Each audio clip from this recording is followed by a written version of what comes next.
Welcome to Full PreFrontal, the show that exposes the mysteries of executive functions. This show is a collection of conversations about the role of the prefrontal cortex, which impacts your focus, planning, problem-solving, emotional balance, and independence. These conversations will introduce mental tools that will empower you to shift your mindset for a successful life. And now, here's your host, Sucheta Kamath.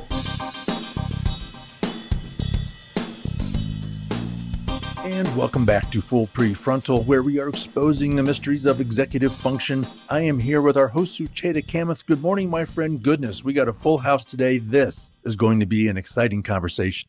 Thank you, Todd. It's so great to be with you. And yes, people really going to get a treat today.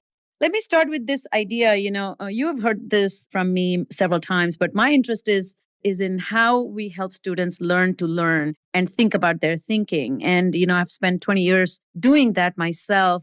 I have been a consultant and teacher to educators, and even have gotten in front of administrators and decision makers, policy makers. And this question often comes that, how do I help my struggling learner master or meet demands? When that question comes my way, I often like to flip it and say, how can we recognize that the learning is a struggle and not limited to only few with disability, but learning is a struggle because learning means learning something new that you already don't know. And so applying best practices in teaching can benefit all learners. And this is something I'm excited today to talk about.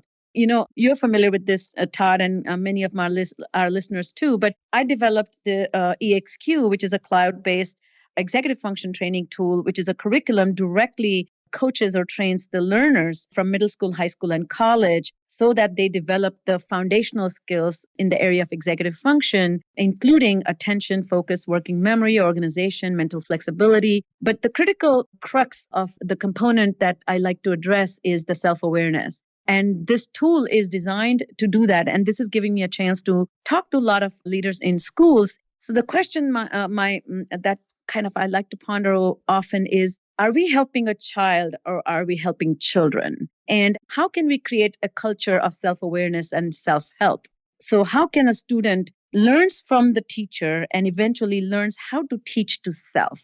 So my mission is to create a change in education and so that we can teach students how to take the baton that comes from the educators to them. So with that in mind, I'm very, very excited to have three leaders from a school in Cincinnati, Ohio. It's Springer School and Center in Cincinnati. And these three highly coveted educators are Dr. Mulcahey, Mr. Eldrich Carr, Principal Eldrich Carr, and Carmen Mendoza. So Springer is the only school in the region that's devoted entirely to the education of children with learning disabilities. It goes from first grade to eighth. Springer is a unique environment where children learn the tools and strategies to address their learning disabilities, to find a real success in school throughout their adult lives. Through their outreach program, parents, professionals, and are helped to develop understanding of learning disabilities and the most effective means to address them. So they are not just trying to educate children, they're also trying to bring some empowerment in the community they serve. So here's a little bit about our guest today. Dr. Mulcahey is a clinical psychologist. She is the center program coordinator and educates parents and professionals through the development of many courses. One of her popular courses is about educating the community about executive function. Principal Eldrich Carr is the Springer's principal, and he is responsible for the day-to-day school operations. He is certainly familiar with how to work with families, teachers, and school leaders, and he aspires to develop an outstanding program for students who attend the school. And lastly, we have Ms. Carmen Mendoza, who is a Springer's Director of Learning Programs and oversees curriculum and programming for students, parents, and communities. So welcome to the podcast. Thank you. Thank you. Thank you very much. It's fantastic to have you. So Mary, you are a clinical psychologist and program coordinator and educator. So can you start us off by what is your philosophy and how have you applied that to Springer to help teachers develop their understanding of executive function in order to support the need of students in your school? Well, I think most teachers now have some familiarity with executive function. It's been, we've had multiple speakers in Cincinnati, and some of which I think have been on your program, like Dr. Russell Barkley, Thomas Brown, Lynn Meltzer and her group. So teachers have some familiarity. The challenge becomes, how does one integrate these principles into the classroom in addition to all of the academic work that they're also responsible for supplying? So that's a major challenge, is helping teachers embed these strategies, techniques into the classroom, as well as helping parents to embed them in their procedures at home. So let me backtrack a little bit. So can you just one more time, and our listeners have heard it, but it may be a good idea to redefine executive function. And when you talk about this struggle about integrating strategies that are executive function pro strategies, what are the pain points for the teachers? Why are they not successfully able to? And not just in your school, but generally, where do they find it most difficult? In terms of what is executive function can kind of be thought of, there are many analogies. One is the air traffic controller. It functions as the executive who's making decisions, deciding what's most important, what are the steps to meet the goals that we have. And then also, as you were talking about self-awareness, what kind of challenges, personal challenges does one have in this area? What kind of mistakes am I making? What am I doing well? So executive function really is about how we direct, manage, and organize ourselves, just get through our daily life, when we get up in the morning until the time we go to bed at night. Challenges, in terms of education, Springer is a school where most of our youngsters are here, not only because they have a learning disability, but also because the executive function piece is a greater challenge for them, maybe than for other students. So while strategies that the general education teacher has in the community may work perfectly well for the typical youngster, our kids tend to need more exposure, more practice, more rehearsal with those kind of strategies, even something as simple as, how do you enter the classroom and get ready for the day? Yeah, and such a great example. People might dismiss the complexity involved in entering the classroom and bringing your mindset as well as attention to dive into the activity that teacher might have planned. And we'll be talking a little bit more about that. So Carmen, you are the director of learning programs as well as curriculum, and kind of seeing this translate into the classroom so teacher inculcate. There are certainly a variety of approaches to working with children with executive functioning challenges. What kind of principle went through the decision making when you have finally probably created a curriculum for Springer or defined its approach? Well, I think what you're asking is how we integrate that into our program from beginning of the day to the end of the day. And I would say, kind of piggybacking on what Marianne said earlier, we've had a lot of speakers that have come to Springer and educate our staff about executive function. And I think our teachers are always evaluating as they're teaching what are the difficulties or what are the strength areas that children are having as they're learning. And so within our academic curriculum, we're always trying to embed and work on making the executive function processes strong for every student that's in front of us. That's great. So can we backtrack a little bit? You and I have talked about this. You have incredible experience. And before we systematically and officially began to talk about executive function, what was the typical approach to bringing a new curriculum or approach to teaching? And how does that differ from the way executive function-centric approach needs to be? I would say that at Springer, we've been aware of executive function. And even before we started using the term executive function, we were always tuned into what attentional needs were demanded of curriculum. And so as we integrate curriculum, we're always thinking about how it's embedded and how we roll out curriculum. It's not been something that we all of a sudden now have a template that we run our curriculum through. It's something that's been a part of any type of curriculum selection, and what are the demands on the student, and how are we going to organize that, and how are we going to directly teach any executive function skills that are necessary to learn the curriculum. Got it. So let me ask Eldrich, Springer is a place, as you have mentioned, that has a pro-EF culture. What strategic steps have been taken by the school's leadership to cultivate and promote that culture with each constituent group, so to speak? Yeah, thanks for the question. I think that this is a really important one and really lies at the heart of what any school wants to do. So for us, the process begins with a firm understanding of who we are and what we'll aim to do with our students and our family. And that goes into forming a clear identity for ourselves, and that is reflected through our mission and our core values that trickle down into decision-making processes, conversations, prioritizing what the idea of the school is going to be and what we're going to be doing. So if you think about being a pro-EF school or a school that is very concerned with the EF functioning or the executive functioning of the students, it will filter down if the initial roots of the organization are cultivated really, really well. So once you're in that spot and the leadership is in that spot and the community kind of rallies around the idea of who we are and what we're going to be, discussions around curriculum, classroom management, schedules, all of these become much, much easier.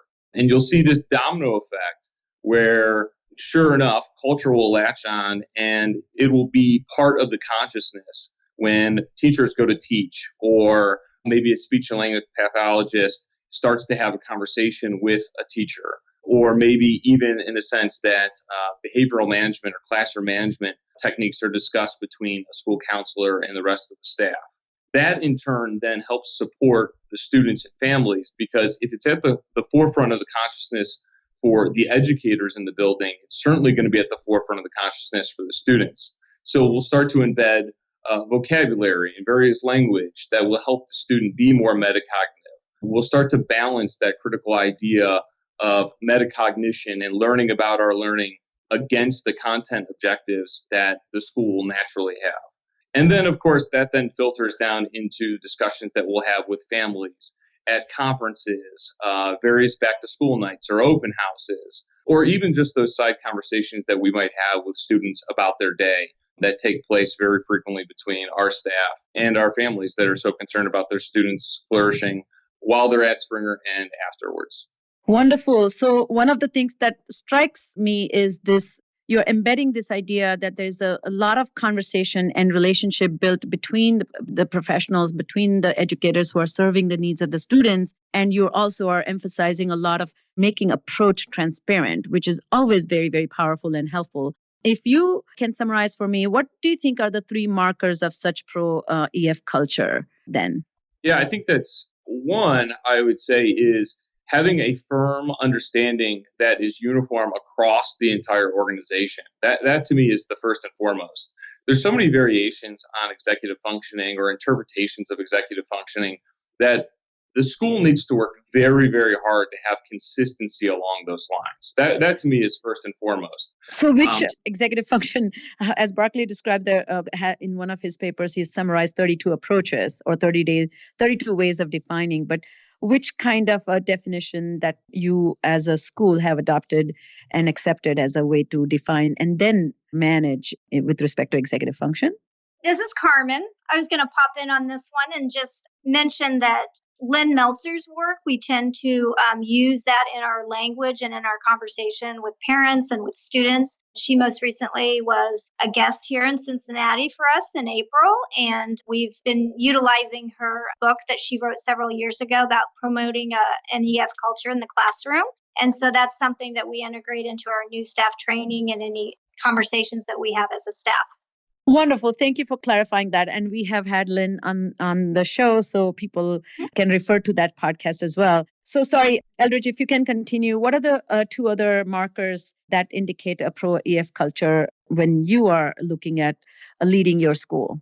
Good. So I think if at first you have a clear understanding across the organization within the community about what that is, I think the second key step would be an acceptance that students are going to come with any varying levels of executive functioning skills. If there is one standard that we want our students either to achieve or meet, or we expect for them to come in with, that can be really, really difficult. So a really healthy or pro-EF culture is going to be able to establish and say that there is some type of range in which students are going to come into, and that success may be relative for lots of our students. And there's got to be an acceptance of that idea. If there's not an acceptance of that idea, you may have really high expectations and may never actually be able to meet those with lots of the students and lots of the families. Sorry, Sure. if I can interject, I really love this idea.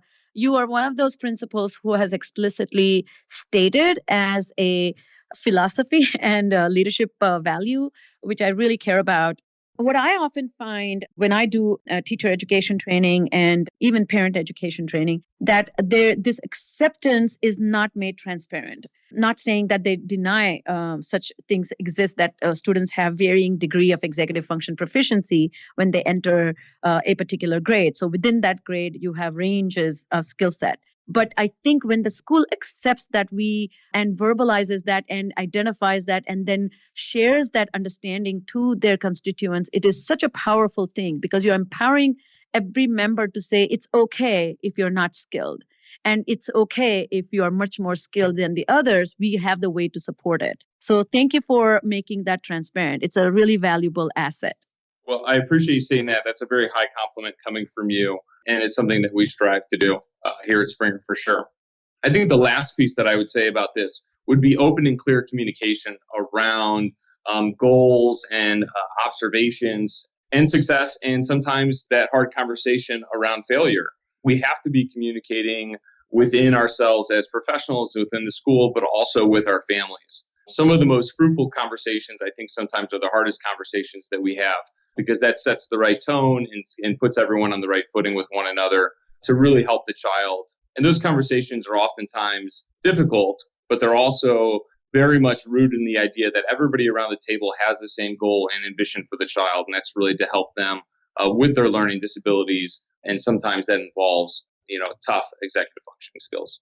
And that's lovely. I mean, I can just get a sensation of how warm and collaborative community you all have. Already, I get a feeling for that. So thank you for doing that for our children, because these are special children for whom learning doesn't come that easy.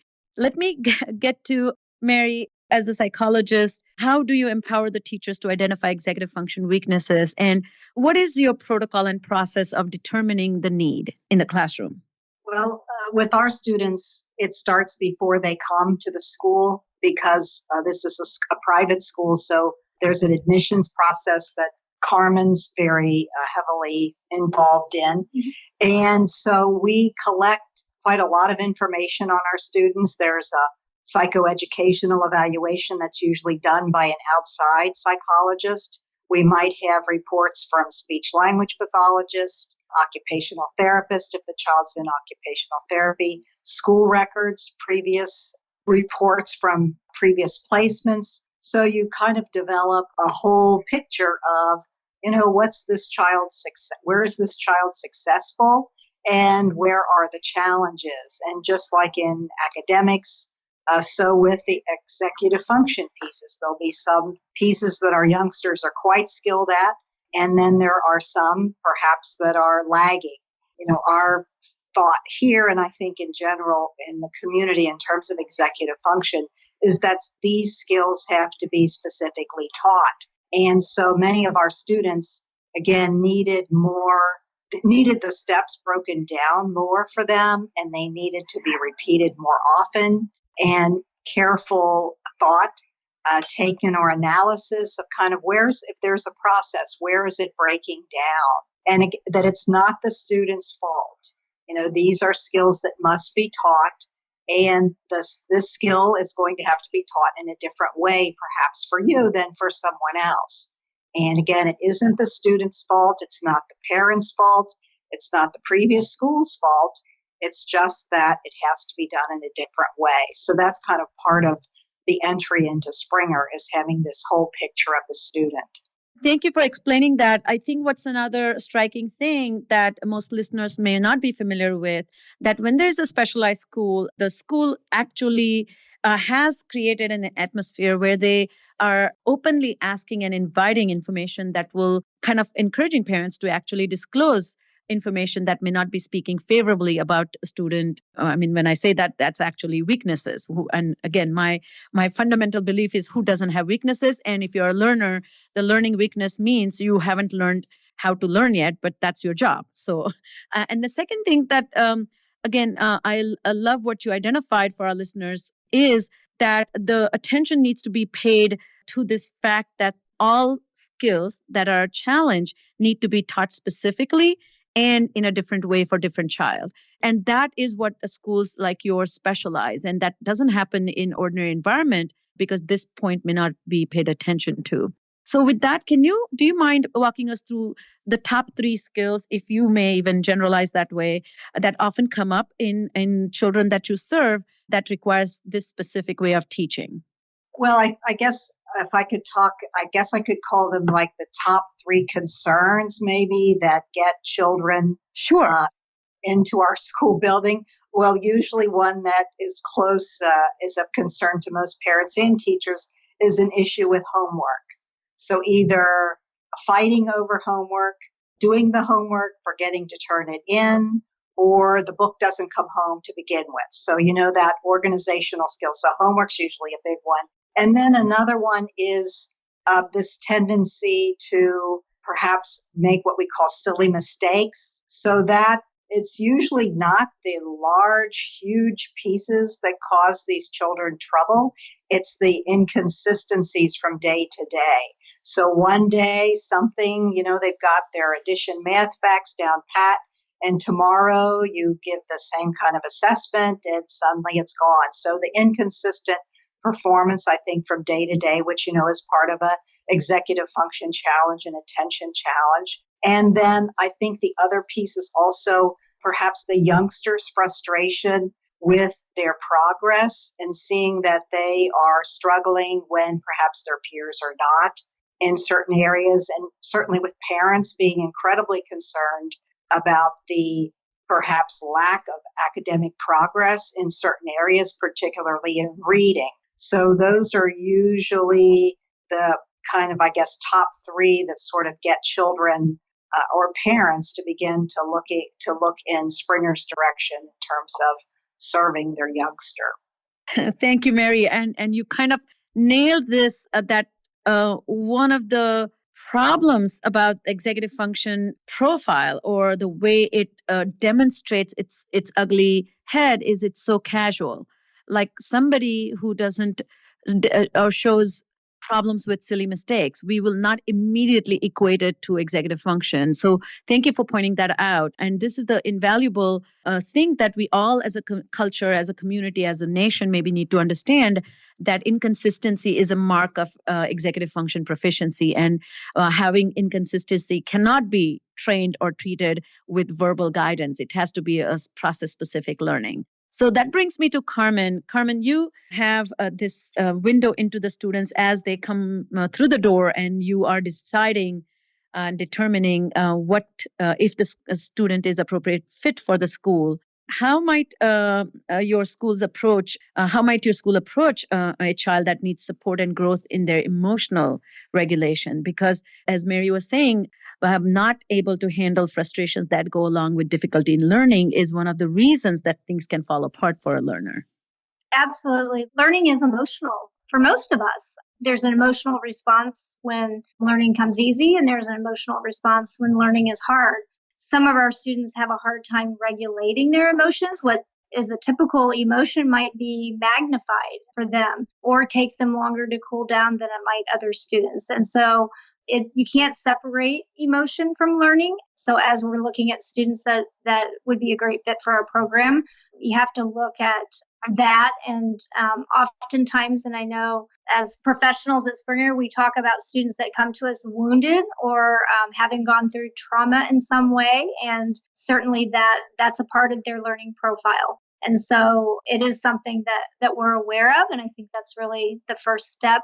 A lot of times when students come into our environment, that emotion is better regulated because things are stepped out for them in such a way that makes it easier for them to handle. And there's so much research out there that talks about this idea that students with learning disabilities, when they are grouped together and they're learning with others who also have learning difficulty, they tend to have better experience. And as you just pointed out, that better experience is to kind of know and discover that I am not the odd one, and learning being difficult does not mean I will not learn. It is just something that I need to work around. Wonderful. One more thing about that emotional regulation that I think often is when we talk about executive function, it takes a while to establish this relationship between cognitive aspects of thinking about your skills and abilities to reach goal versus the emotional aspect of thinking and skill set to achieve goals. And people think that emotions and behaviors are somehow not related. So again, you weaving that into your not just assessment, but making that as a priority to support the growth of your children is a remarkable plan put in place, and probably a good one for all the students who are experiencing such difficulties. So, Eldrich, what information is helpful for parents, or what steps can they take to support the school who has a ProEF culture itself? Yeah, I think that this is kind of a really important aspect in the sense that so much of the conversation could take place around students, but parents play such a large role in partnering with schools to make sure that the overall plan for the child is very, very effective. So the first thing I would say, I don't think will be new to anyone or any of your listeners, but there has to be a deep relationship between the school and the family. The family has to feel comfortable coming into the school, speaking with the staff and the school leadership, and being open and honest about the feedback about, the child's success. There's often times where a child might present in a certain way at the school and then go home and melt. That something that happened over the course of the school day was held in, and they get in the car and it just wasn't working. I would also extend that out to say that it's also about fatigue. I think there's something that we often want to know at our school is how tired is the child. It's a great indicator of how much work the child is putting in from a cognitive standpoint to be successful in school, and how much that might indicate to us that we need to continue to differentiate. And along those lines, I think that it's nearly impossible to think that executive functioning will only be worked on at school, that there has to be a pairing between families and home life and the school.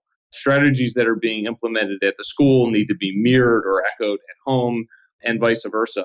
The most success we have with our families and our students is when everybody is on the same page, whether that's around using checklists, being able to preview upcoming events, to work with kind of flexible thinking. But the deeper and stronger that relationship is between the school and the family and also the student, that's where you're going to have the most success with these kids. Fantastic. I'm so enthralled by our discussion, and really, I'm so glad I'm doing this joint interview because you're really, all three of you are painting this picture of what goes into considering the child's success. And child without a family life is really not a child. And another important points that you pointed out, just like Mary and Carmen were talking about, this executive function. Using executive function, I like to describe it as gas in the car. More you use it, less it becomes, less available it is. So somewhere you need to stop and fill the gas tank again. And that, when you're exposed to intense, having to self-regulate can be exhausting for a child. So child's behaviors may be remarkably different at home. Do you all have any thought about the general well-being of the family that often gets ignored, or not ignored, but becomes even a critical element when managing a child with learning difficulties or disabilities? Do you have any insight about that? I'll throw this out to all three of you, if you don't mind sharing some ideas. Yeah, I think oftentimes when we see families that first come to us and students that first come to us, it's a real struggle everywhere. I think that, we don't get a lot of students where everything is going just fine, whether that be at school or at home.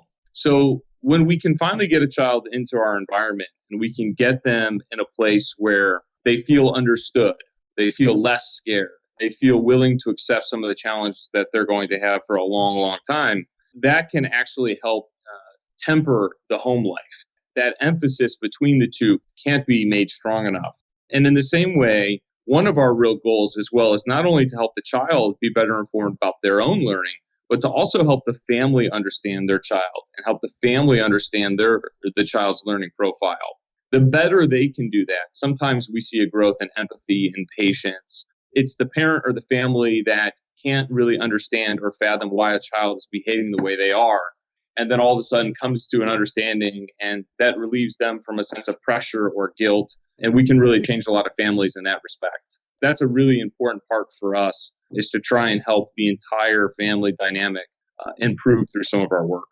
And I think this is Marianne. I think one of the major reliefs that happen for families when they come to Springer is that they have a sense that they no longer have to be teaching reading at home after school. They're not teaching writing at home after school. They're not teaching math. It's almost like some children are in school during the day, and then they come home to the parent, and they're homeschooled at night. So when you come to Springer, these are professionals here who are trained specifically in these specialized interventions, and you can be a parent. You can do fun things in the evening with your child. You can relax. There's just this incredible sense initially, I think, of what I've observed and experienced myself, is that there's just this lifting of a burden and a sense that if you have a concern, there are people here that you can talk to, that you have a partner. There's almost like there's another person who's in the boat with you, when you're trying to ride some of these waves. And I think that's a huge relief for many families. And then I would add too, this is Carmen, I would add too that the child themselves, when they are participating in our program here at Springer, begin to go home and use the word strategy or use the words, I'm thinking about how I'm going to best approach this. And they begin to share that with their parents. And then they, as parents, begin to understand that their child has a different approach and that they can talk with the teachers at the school about that. And then that helps them approach things differently at home, whether it be, it's really helpful for me to understand that soccer's coming up, but I want to know about it the day before it comes up. Those kinds of conversations began to organically happen at home. And sometimes it's the child leading those conversations. So it's kind of an approach of all kinds of different things that helps the parents understand executive function. Yeah, that's really powerful. I think this shift where they begin to strategize, they begin to take ownership of their own skills. Mary, what you said about having actually an opportunity to simply be a parent and not a teacher who's having a second school at home, which is devastating. And mind you, not many parents are good at it, and they're not supposed to. So, and as you said, Eldrich, that there's such a release of pressure and guilt, such a powerful emotional state to create for the child, who then can actually feel like I belong to a larger community and I'm not alone and there's hope for me. So you're talking about building hope, which is fantastic. So Eldrich, this question is for you. Would you mind describing some specific examples of pedagogical techniques or activities that your school uses to support students with executive functioning? Yeah, I'm happy to go through a few. Some of these may be pretty basic, so please tell me if you want me to get more specific. But I'm going to start at very much in the school design process. When it comes to scheduling and creating schedules for students, one thing that I think you would find with our environment is that the schedules are very, very consistent. We want to try and get students into a spot where they don't have to memorize a 6-day rotation when it comes to the schedule. We want them going to math at the same time or having snack at the same time. And that allows them to build a routine. And that routine then in turn will help create habits. And those habits are really what we're looking for when it comes to promoting a lot of these executive functioning skills. Right along with that, if there is for some reason going to be a change or something new for the child, we do a lot of previewing within our classrooms. Our teachers do a lot of talking about what's going to come up next or what might be coming up a week from now, or how we might approach something if this circumstance would arise. So those two really, to me, go hand in hand, right? Trying to create some types of routines for our students to really find success in. And then also at the same time, undoubtedly schools are schools and things are going to change, and being able to preview with the students. And that helps from any number of different angles, from basic logistics to helping students in their emotional state. If you're looking for something that is very kind of grassroots and in the classrooms, I can talk about lists and flow charts and strategy. Give us one or two examples of that. I think that will be great as well. Yeah, so one example that I could give you would be for the writing process. For students that are struggling with executive functioning skills, the writing process can be very, very difficult, brutal in some respects. So we have checklists that help students begin the process and organize their steps. And these checklists sometimes are very, very small. Everything to here's how you set up your paper, here's where your name would go, and then here's where the first sentence would begin on the page, to here's what the first sentence would be about, to all right, that first sentence is going to be supported by these two next ideas. So our checklists are varied from time to time, but using those in the writing process would be a good example of where we see that on a very concrete level with our students. So, do you mind addressing this issue that I can see some educators pushing back because they might feel that this is babying the student? What's the difference between this being a pro-executive function approach versus simply compensating for the difficulties the students have? And I know the answer, but I would love for you to share that. Sure. So from my perspective, there's a difference between babying students and coddling students, which would be doing things for them and which they can do for themselves. The students that we're talking about can't necessarily do these things for themselves yet. And the goal is to try and model for them and get them into a point in which they can start to do these things for themselves. And once they can, then you start to wean off of the strategies and you test that. Sometimes you'll pull a strategy back and the child won't have as much success, and maybe you need to re-implement that strategy or find one that is less intrusive to the learning environment that'll help them succeed. But there's a big difference between babying and coddling students and helping them do things that they just can't do quite yet. Oftentimes, we also talk about strategies that are developmentally appropriate for our students. My expectations and the strategies that we would implement for our first or second graders certainly would be very different than the strategies that we would try and implement for our seventh and eighth grade students. But that is a tough challenge that I often see when I discuss kind of our school and our environment with other teachers, is this reluctance, or not even a reluctance, but knowing where the line is between helping children and enabling children. And I think that there's a big difference between those two pieces. That's great. And I wonder if, Mary, you have some thoughts about knowing where that line is and how can teachers develop this acumen to distinguish where they are coddling versus where they're enabling or facilitating the skill development? Well, I think the facilitating piece is based on where the students' challenges are. And again, Springer is a school with kids who have diagnosed disabilities in some areas. And so the strategies are more about teaching. This isn't a school where a teacher will say to a student, well, you should have learned that last year. If the student isn't demonstrating the skill, it hasn't been taught to mastery. And part of the individualized approach, and because it's a small teacher to student ratio, is if a student doesn't demonstrate something, well, then you back up and you break it down for them, and then you proceed forward. Enabling, I don't see too much of here because the purpose is for these students to gain independence. Many of our students are here for an average of just 3 years. Some are here longer. But, our goal is to have a confident learner who understands their own learning challenges and what works for them, who can discuss how many days in advance I need to start studying for a test, or I need to get my mom to ask me some questions that I've written down about the science chapter to be ready for the test. So I think when you work cooperatively with a student and with the family, you have a better chance at kind of arriving at the sweet spot in terms of where to start, because it's a learning process for the teacher and for the school as well, as where to start with this child. And they'll usually let you know if something is too easy. And so that's great. And we'll look at the quality of the work and say, yeah, you're right. You've got this. So let's move on to this. And, just in a step-by-step fashion, in a way that makes the child feel confident and the parents as well. Carmen, do you want to add a few things about this? I was just in my mind thinking about it's really about knowing that child And it's about having that understanding. And I think the language of finding that sweet spot is always something. As parents and as teachers, we don't want something to be too easy, but yet we don't want something to be too hard.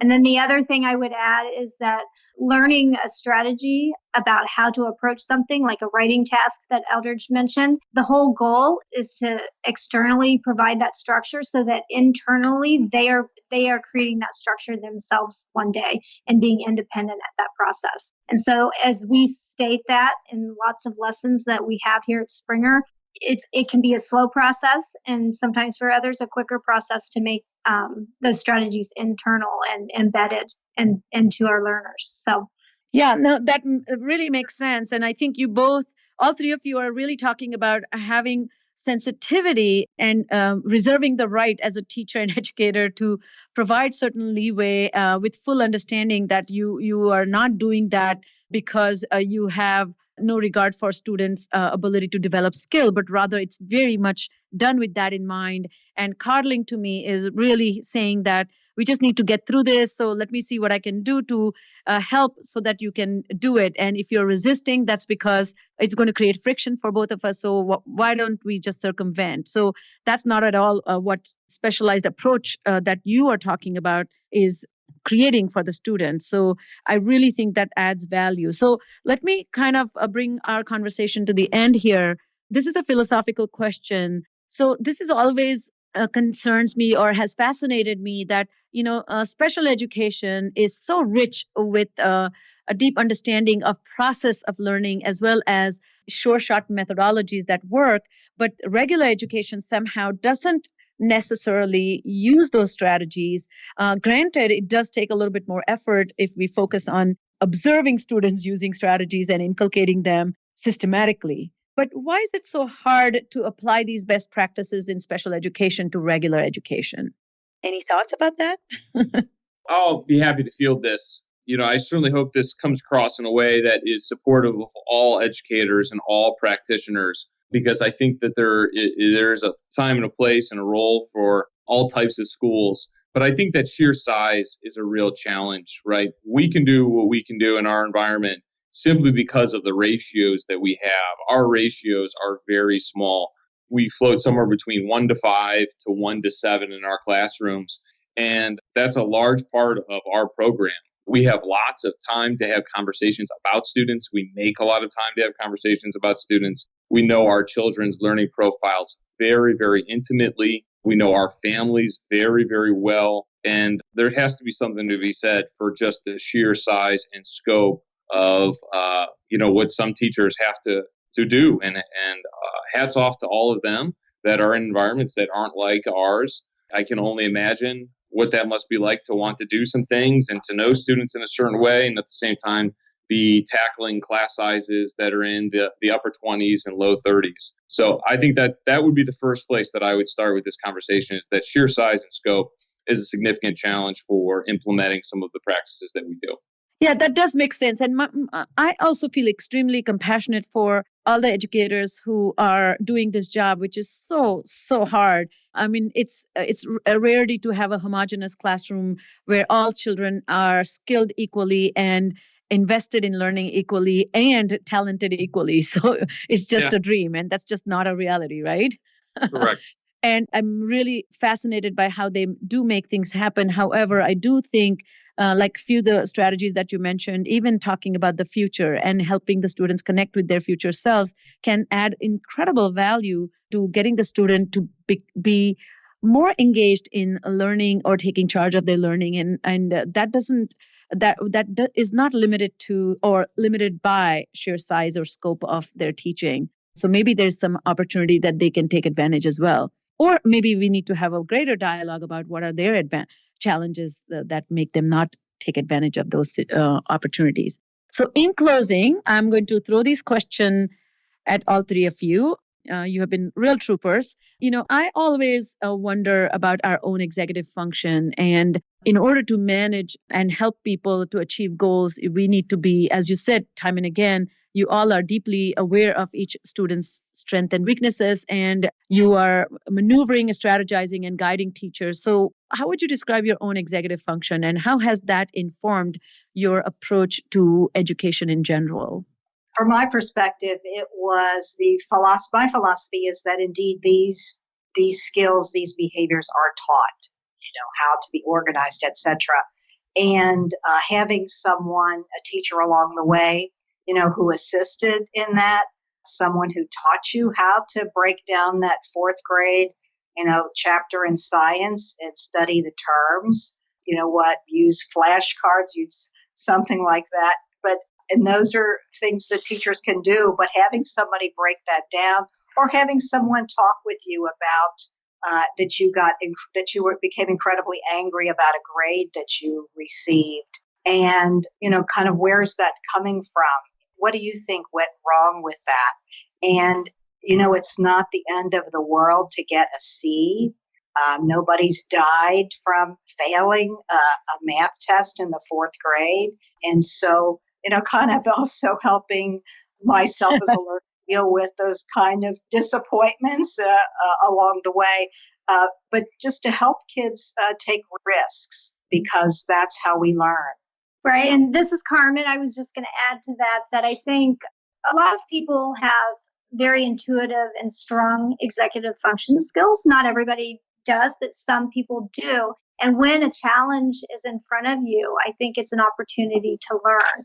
And so your first hard class might not be until high school. Everything's been easy up until that point. Then all of a sudden you have to think about how you're going to approach a task, how you're going to organize yourself, how you're going to pull out the salient information. And if there's someone along the way that can help with that process, that is a big benefit to the learner. And I think at Springer, the one thing that's different is that we're anticipating that, and we're seeing that in our students early instead of a sink or swim kind of mantra. But I think for a lot of people, as they become metacognitive about their own executive function, they're learning it by chance as they're going through their educational programming. One quick question, Carmen. So are you saying that your own metacognitive skills, you stumbled upon them through self-discovery, and now you see the benefit of teaching it explicitly? I think for me, that's how I would state it. Yes, there were certain courses in high school that were hard. There's certain courses that were hard in college for me. I think the learning never ends. I think as I began working at Springer and was exposed to different speakers and different books, it causes you to think and reflect on your own learning. It's not unusual Springer to say, oh gosh, can I see that? That really helps me. Or can you state that again? Like, we're aware of our own learning in our environment because we are analyzing our own learners all the time. So absolutely. Yes. My story is probably a little different, and shout out to Independence Public Schools right outside of Cleveland. This is actually a relatively vivid memory for me. I remember my parents coming home from a conference with my sixth grade science teacher, Mrs. Noyce, who basically told my parents that I was doing just fine academically, but I was never going to be able to reach my optimal potential unless I learned some study skills. And how I learned how to plan appropriately and organize appropriately. And I don't know how much my teachers talked at the time, but it seemed like every classroom I went into for the next 10 years, everybody was telling me the exact same thing. So from Mrs. Noyce, all the way up to Mr. McGinnis, my social studies teacher, and Mr. Walchanowitz, my English teacher and soccer coach. This is something that just carried with me all the way through 12th grade. And by the time I got to college, I really had been able to put together a lot of the executive functioning skills that I needed and really feel lucky to have landed where I did. So that's kind of my story, but a little bit different, that I didn't need so much self-discovery because I had a lot of really great teachers and supportive parents looking out for me along this line. And you sound like you were open to that feedback and didn't get hostile. That was good. I'm glad I sound like that now, because I'm not exactly sure that was always the case. So I feel bad for some of those teachers along the way, but they did a good job, and maybe a shout out on your podcast will make some amends. Well, it has been nothing but joy talking to three of you. Thank you, Mary. Thank you, Eldridge. And thank you, Carmen, for being on this podcast.